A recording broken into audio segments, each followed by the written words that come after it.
Head Coach Patrick Ewing. Our first question goes to Kareem Copeland from the Washington Post. Hey, Patrick, congratulations. Thank you. Can you describe the room for us? What was it like in there when you guys first found out? What was the team reaction, and what'd you say to the guys? Well, we had to watch it on Zoom because, we're here in Indianapolis quarantining. We can't be around each other right now. So we did it. We celebrated on Zoom. Everybody was excited. Everyone is looking forward to the task. Just looking forward to being able to get out of these rooms and get out there on the floor and practice to get ready for Colorado. And that's also what I was going to ask. I know it's only been about an hour. Do you have any early scout on Colorado? Not yet. We have to cut up the film. We have to just try to get ready the best we can, get a scout report done, and start the process tomorrow, either later on tonight or tomorrow. That's good. Thank you. You're welcome. Go to Howard Fender from the AP. I just want to ask sort of a big picture question about, after such an unpredictable, different season for so many reasons, how sort of unpredictable and different do you think this tournament might be as compared to what everybody's used to, and what your memories are back when you were a player leading Georgetown to championship games? It's a different year, different world. The pandemic has definitely changed everything. I'm here quarantining in a room for 24 to 48 hours before we can get out and do, just do things normal. A normal Final Four would be, bouncing around all over different meetings and things to attend. Now everything, you're in your room. You can't really, mingle with people other than the people that's on your team and on your staff. So that's different. Another different thing is, back then when I was a player, now I'm the coach. I'm the one that's trying to get these kids to continue to do what we did all of last week to put ourselves in this position. So I'm looking forward to it. I know they're looking forward to it. Their first time being here, and we didn't just come for one or 2 day games. We have come here to try to last as long as we possibly can.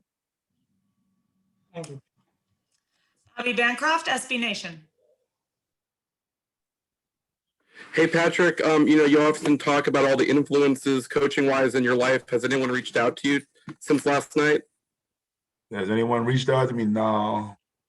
I think I've had about 1,000 messages, calls.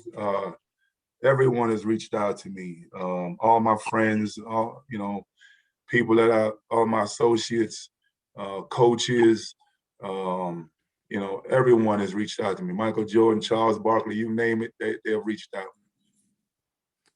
And then for as well as you guys just played and what you guys did in New York, how are you gonna, what's the challenge in trying to shift it from what you accomplished was one thing and now it's a different task? Well, the task is still the same. There's nothing different. Only difference is that we're in the NCAA tournament. We were in the biggest tournament. We were playing against a team that we played. We teams that we've played against all year long, and this is a team that we have never seen before. So, but I think my guys are up to the task. I think we're playing our best ball right now, and that's the only way we have to look at it. Keep on taking those steps. Our game on Saturday, that's the next step. Thank you. You're welcome. John Fanta, Big East Digital. Patrick, so many of these types of runs, like the one you're on right now, can start with the play of somebody in the backcourt. It's a bunch of different guys right now, but how magical is this from Dante Harris? And just how helpful is it to know you've got that guy at the one that's setting the tone for you and your team? He's been doing a great job. It's great to know someone is going to be there through thick and thin. He's had some growing pains that he had to go through, But I think the growing pain that he went through has brought him to the point that he is right now. He's a very good defender. We need him to defend the ball to the best of his ability, and I think that helps us to win. We'll go to Ron Bailey from rivalsandthehoyerreport.com.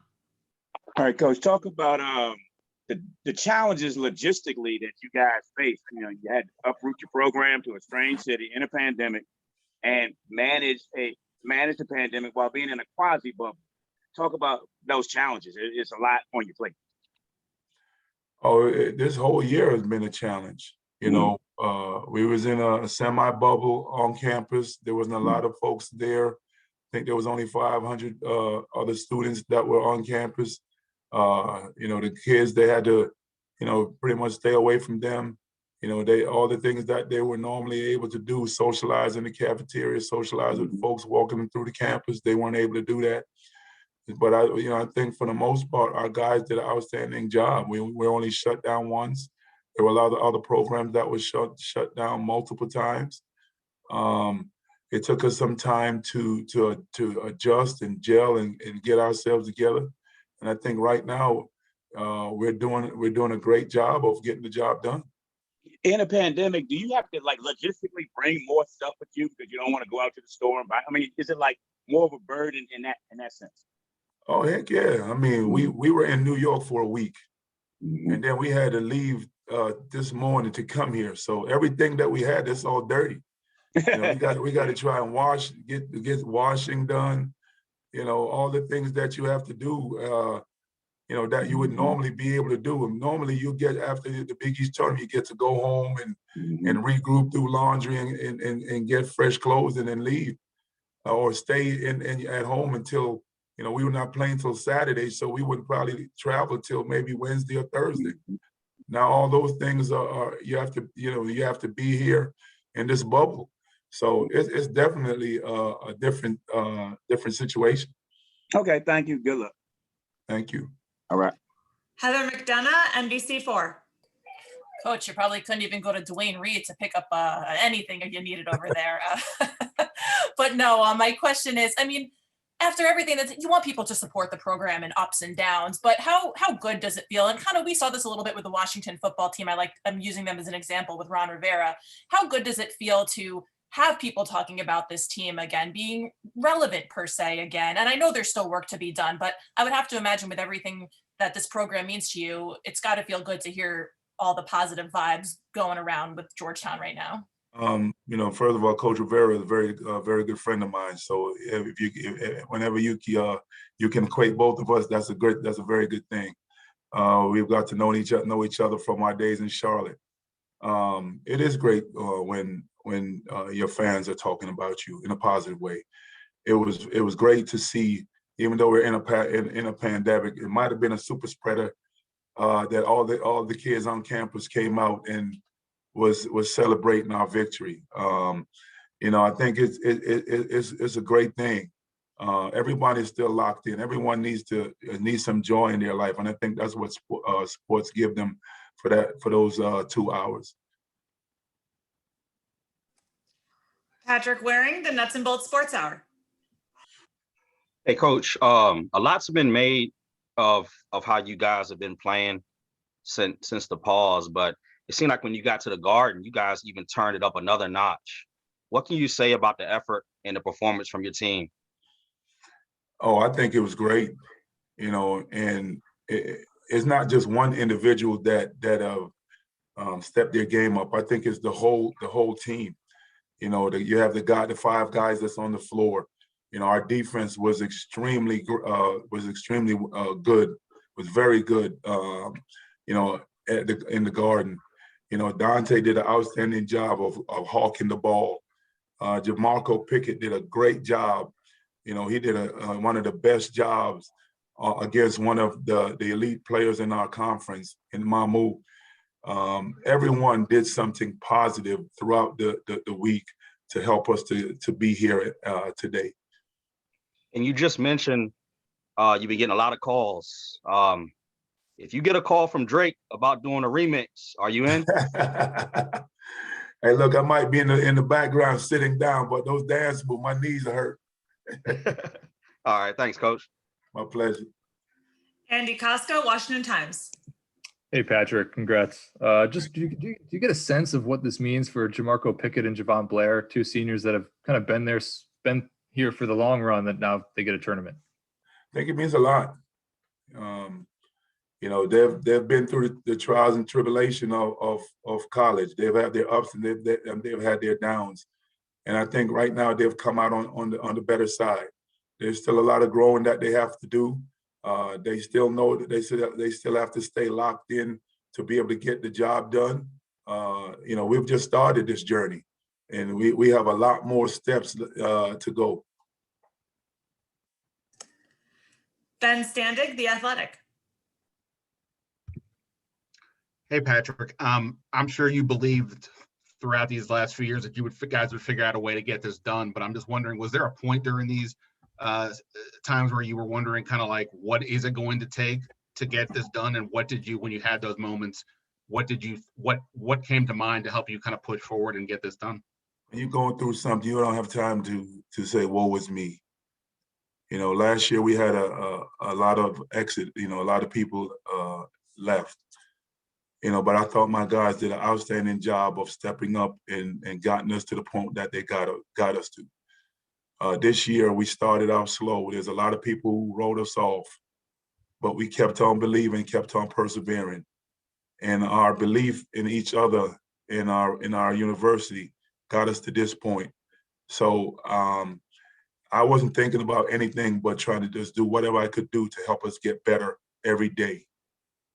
Was there a tactical switch during the season? You guys obviously played better the last 10 or so games of the year. Was there any kind of tactical switch that you think kind of helped out? I don't think there was a tactical switch to per se. I mean, we inserted Chudy into the starting lineup.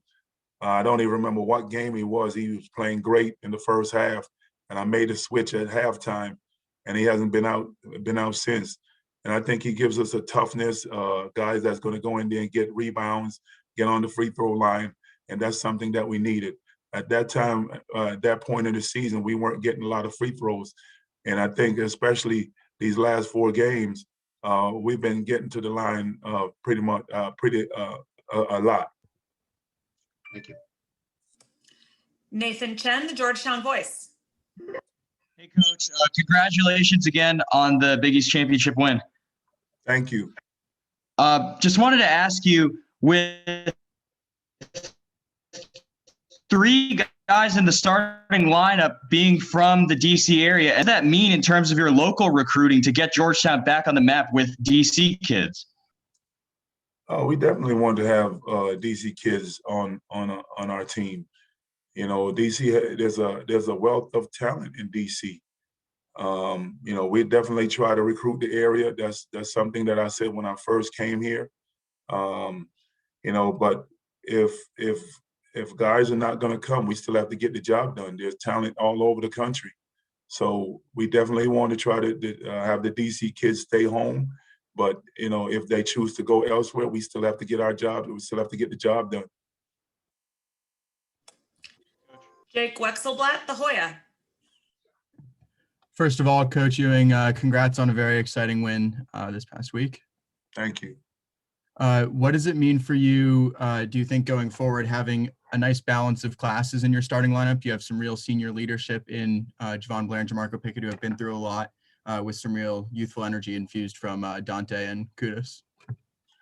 I mean, I think it's great. You know, you need a balance.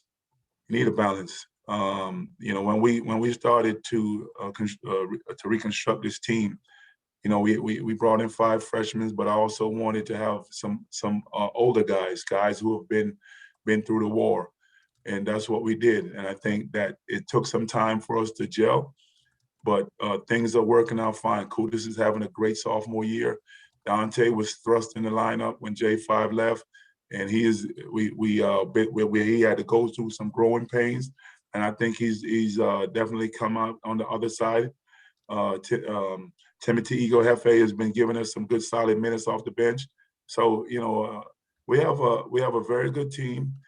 We believe in each other, and it shows the way we've been playing as of late.